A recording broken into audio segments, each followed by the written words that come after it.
계승자 17호입니다. 이 시설 내부에 애시모가 잡혀 있을지도 모르니 제가 잠입하겠습니다. 오래 걸리진 않을 겁니다. 교단 병력의 시선을 끌어주십시오. 적 병력 패턴 변경 확인, 보충 가능성 존재. 시설 조사 곧 완료 예정. 조금 더 버텨주십시오.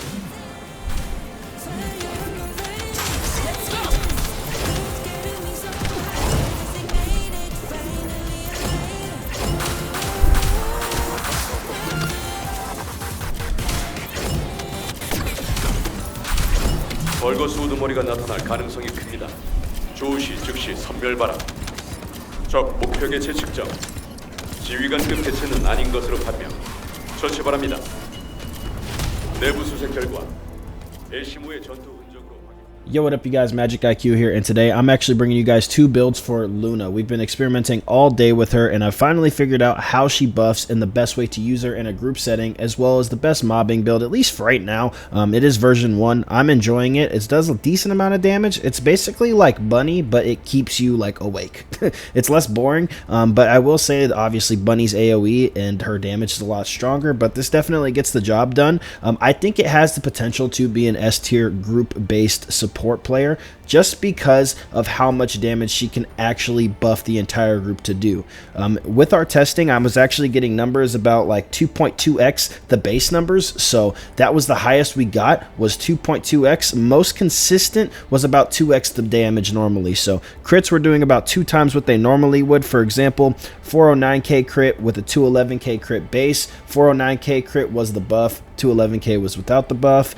430,000 was a crit with a buff one time, and then 194k was a crit without a buff. Most consistently though was those 409 and 211k numbers. We got that about 4 times in a row. I would show you guys gameplay of that, but we were literally just testing against a reactor because there's nowhere else you can actually test right now in the game. Unfortunately, you can't go into the firing range together, so the only way we could test the damage and how the buffs worked was in a reactor, and it worked pretty well. It was just a little frustrating, obviously, because the boss was trying to kill us actively, and he actually hit a little hard.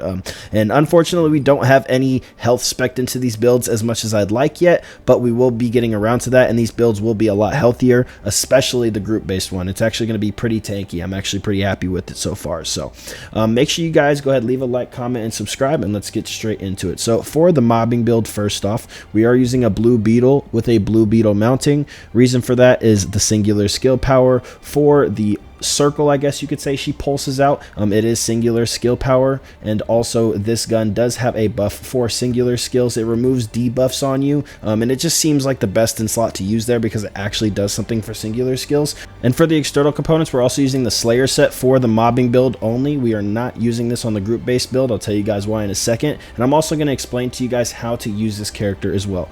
So we're getting the extra skill power. Unfortunately, the skill cost is increased, but MP collector on our Descendant module does make up for that, and you actually rarely run out of MP as long as you spam the circles correctly, and I'm going to show you guys how to do that in the firing range as well. So essentially all you're going to do is pull out the gun, which is going to be the same as I'm going to show you in a second for the group bossing build, but the difference is, as you guys can see here, the 2, 3, and 4 skills do something completely different than they will do when the group bossing build is active. Okay, so when you're not using noise surge, these are completely different buffs, so just make sure you take note of that. Okay, so for noise surge though, the 2 skill is going to give you skill critical hit rate per stack up to 26 stacks. Okay, so you can stack these and actually overlap them if you guys have higher duration as well. So we will be stacking into duration later on in this build also. You guys will see here that the skill critical hit damage is increased by the 3 skill up to 26 stacks, and the 4 skill does skill power modifier. So what I'm going to do here is show you guys how I can stack up the 4 skill and then switch to the 2 skill to get even higher numbers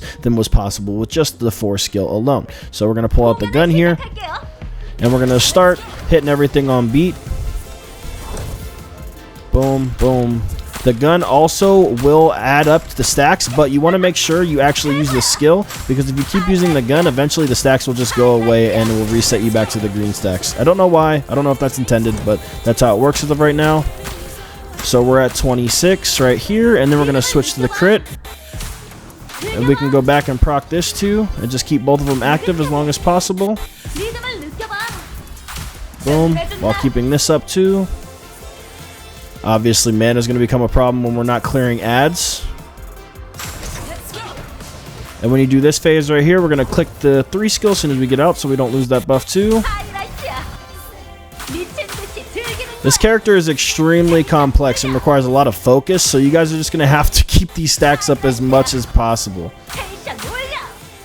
But we are using Noise Surge here. Me personally, I could not get a group to do Gluttony with today. I do most of my content solo, so honestly, I don't actually have a lot of groups that I run with consistently. Hopefully, me building a support character will change that. I'll probably have to go into the actual First Descendant Discord in order to actually find a group to consistently run new bosses with, but I am enjoying playing a support role as well. But anyway, I just combined for this, so you guys don't actually have to go and do the boss. You guys can just combine for it. I grinded Executioner, did 10-second clears with the Freyna build that you guys obviously know. And by the way, Freyna's mobbing build will be coming out tomorrow. I was going to release it today, but I did get caught up with Luna all night and I really wanted to work on her. So I was studying all of her like statistics and how everything worked and just trying to make sure I found the best like outcome for her build currently. As far as what I have for version 1, we will be stacking into RK Concretion eventually on the group bossing build, but we'll get to that in just a moment. We have Skill Insight here, MP Collector, and Midair Maneuvering just to help grapple and get some height, because her AoE is kind of like Bunny's to where you can actually kind of cover an entire area below you, so I like to grapple up sometimes. Skill effect range is going to be a big component of the build in both bossing and in mobbing, just because the range she can actually get her skills up to is pretty significant, and it allows for a good amount of AoE as well as being able to cover your entire group across the entire battlefield almost as well. I still have yet to test out her Transcendent module, which increases the range even more for the group bossing build, but we'll go ahead and check that out in the future video of V2. But for right now, we do have non-attribute specialist on here as well, and front lines and maximize power, as there is actually technically no skill cooldown with the 2, 3, and 4 skills, so you can spam them as quickly as possible at a 0-second cooldown and have plus 50% here and not technically lose out on anything.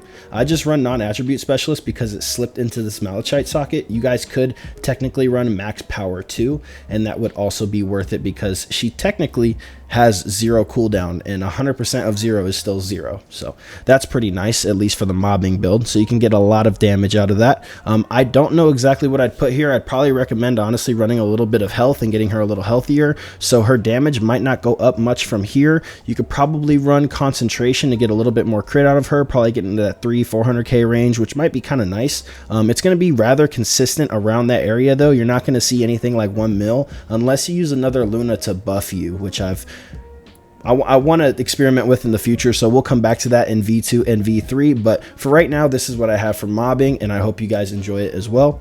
So real quick, before we move on to the group bossing build slash buff build slash support build, I do want to talk about this reactor. I would probably want you guys to run skill critical hit damage and singular skill power boost, but as of right now, this is all I've gotten to drop. I've been farming reactors all day to the point where it like actually hurts my brain, and I have not gotten any of the rolls that I want, unfortunately. But let's get straight into the group bossing build slash buff build for Luna here today, and here it is, guys. Okay, so we are using the Python. The only reason is because of the mounting. I do have my Python build video coming out in the future. I have almost finished the gun. I have one more socket that I need to respec because the gun came a weird socket for a weak point gun. I don't know why it came with Almadine, but I'm going to respec it, so make sure you guys look out for that as well. I will have my finished Python build coming out in the next 2 days also. Okay, so before we get into this build, I actually have to explain to you guys how this character works. I'm going to show you both how to use the group bossing build, and at the end of the video, once we're done explaining this, I'm going to show you how to use the mobbing build, okay? So first, with the group bossing build, the reason I have to tell you exactly how this works is you have to understand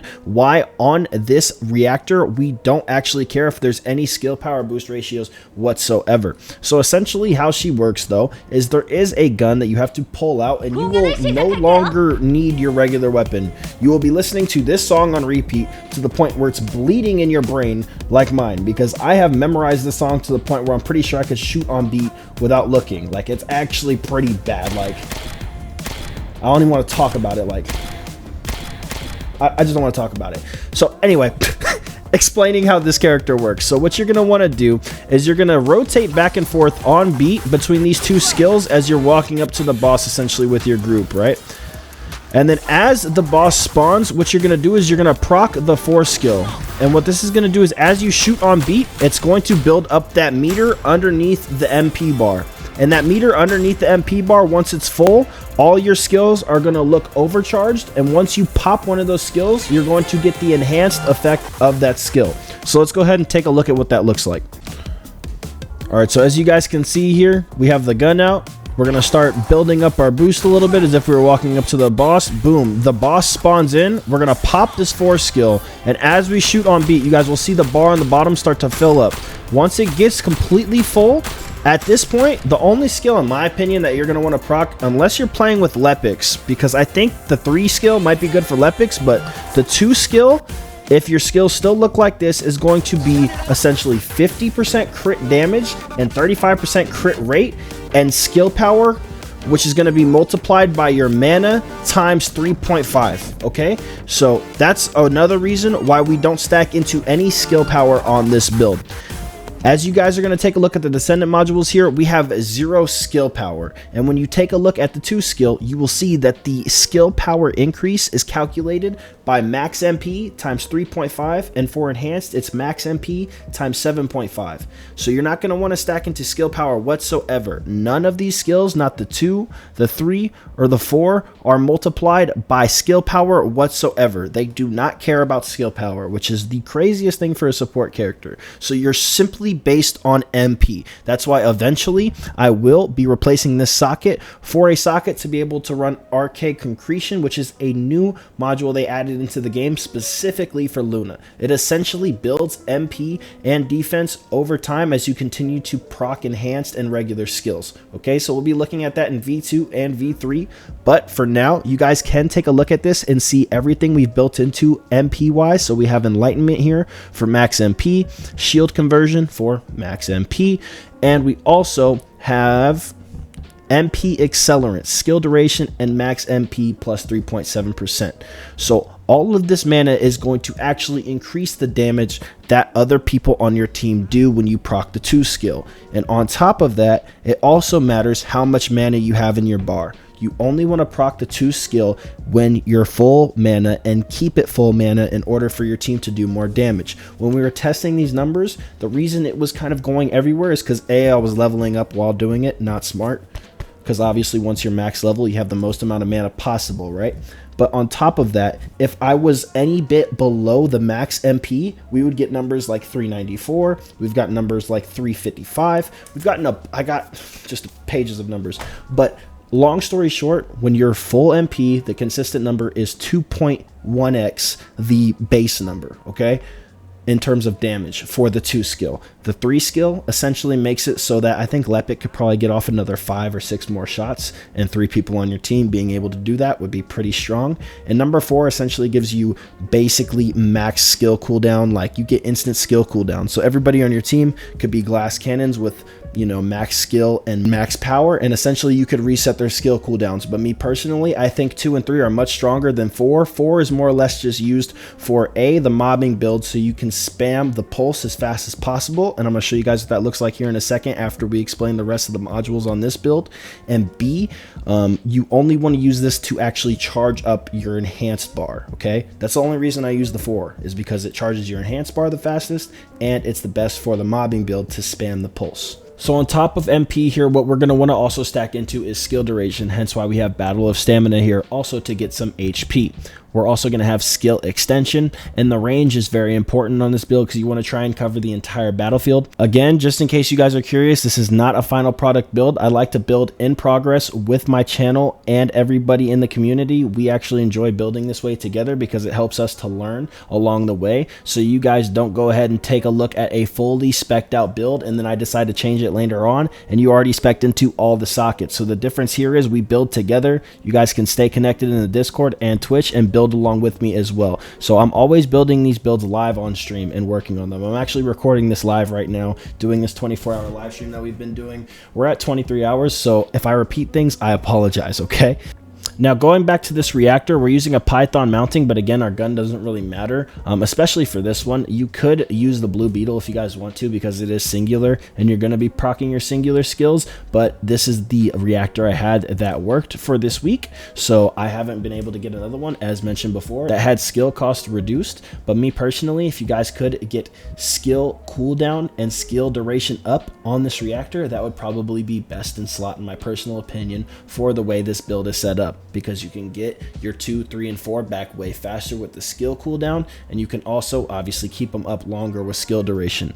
Now, for the external components, I'm only running the Annihilation set as any actual set bonus. The only reason I have this memory here is because I can't get a gold memory to drop with double defense yet, but for sure the regular ultimate auxiliary and processor or whatever 2-piece you guys want to run for the regular ultimate set is going to be best in slot, because these base stats are insanely high. If I move my face cam right here, you guys are going to see that's 869 max HP and almost 5k defense, okay, off of 1 piece, which is insane, is absolutely amazing. Once you roll double defense on a gold bag, you can get somewhere around 10k off just the bag alone, which is absolutely crazy off of a gold memory. So make sure you guys go ahead and farm that. Memory and auxiliary are farmable this week if you guys check the difficulty level rewards. I did make a video about that as well, which will be linked in the description also.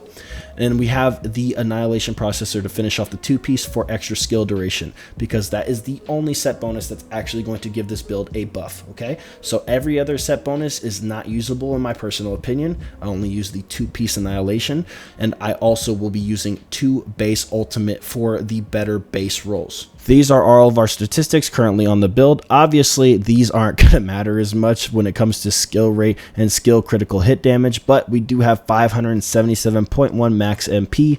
Our goal would be to get around 600 at some point. I just have to get a min-max annihilation sensor for MP recovery in combat, and I believe I need defense and MP recovery modifier on the bag. Okay, so that's what you're going to want to look for, as much MP stuff as possible. Once we do get that new module, our MP will stack up a lot higher, and we will see even higher support numbers. So make sure you guys tune in to V2 and V3. It's been Magic IQ. I hope I helped you guys understand Luna today. I'll be seeing you guys in the next one. It's been Magic IQ, and I'm out. Peace.